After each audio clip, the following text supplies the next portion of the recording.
बहुत समय पहले की बात है। एक गांव के पास एक घना जंगल था। उसी जंगल में एक पुराने आम के पेड़ पर एक नन्हा हरा तोता रहता था, जिसका नाम चिंटू था।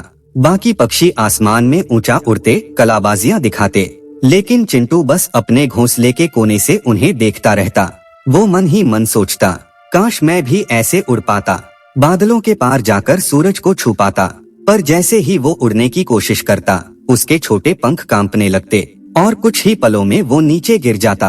बाकी पक्षी हंसते, अरे तू तो उड़ ही नहीं सकता, डरपोक है तू। चिंटू चुप रहता, लेकिन उसकी बड़ी बड़ी आंखों में आंसू आ जाते। हर रात वो खुद से कहता, शायद मैं कमजोर हूँ, लेकिन मेरे सपने मजबूत हैं और मुझे खुद पर भरोसा है। एक सुबह उसने ठान लिया, आज उड़ूंगा, चाहे गिर जाऊं, लेकिन कोशिश जरूर करूंगा। वो पंख फैलाकर कूदा और सीधा जमीन पर गिर पड़ा। कुछ पक्षियों ने फिर ताने मारे, कहा था ना तेरे बस की बात नहीं।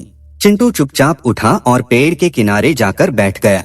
उसी वक्त एक बूढ़ा कबूतर पास आया और बोला, गिरने से उड़ान नहीं रुकती बेटा, उड़ना पंखों से नहीं हौसले से होता है।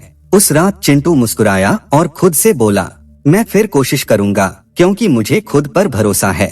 अगली सुबह कोई शोर नहीं था, कोई तालियां नहीं, बस चिंटू था और उसका सपना। वो फिर कूदा और इस बार थोड़ी देर तक उड़ पाया। भले ही गिरा, लेकिन चेहरे पर मुस्कान थी। धीरे धीरे उसकी उड़ान लंबी होती गई। एक दिन आंधी आई, सभी पक्षी अपने घोंसलों में छुप गए, पर चिंटू ने वहीं से उड़ान भरी। हवा से टकराया, पेड़ों से भिड़ा, लेकिन हर बार ऊपर उठा। जब आंधी थमी, चिंटू बादलों के पास उड़ रहा था। सभी पक्षी जो कभी उसका मजाक उड़ाते थे, आज उसकी उड़ान देखकर चुप थे।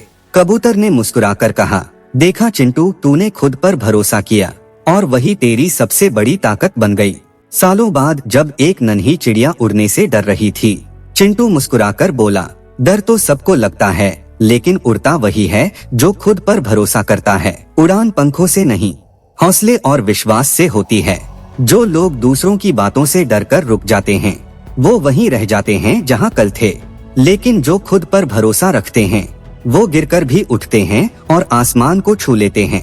अगर आपको हमारी कहानी पसंद आए तो हमारे चैनल को लाइक करिए, कमेंट करिए और शेयर करिए, और हाँ, सब्सक्राइब करना ना भूलिए। फिर मिलेंगे नई कहानी के साथ। अलविदा।